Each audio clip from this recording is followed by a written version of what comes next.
आनी बोलनी हते दवाते फूलाते पाई अपने सजे हते दवाते फूलाते पाई अपने सजे हते।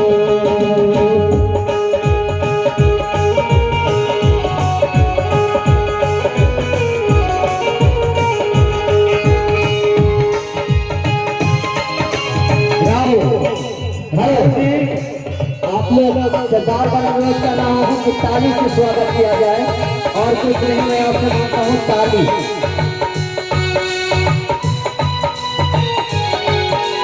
राहुल सोनू बहन वो मंच के पास आगे कट करेंगे। राहुल सोनू और प्रेम बहन वो मंच पर आगे कट करेंगे।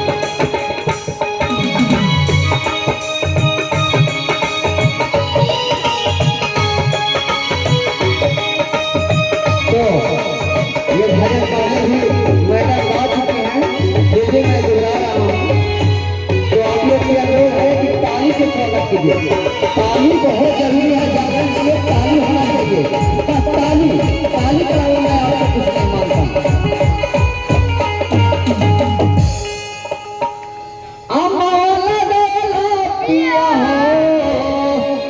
अरे महुआ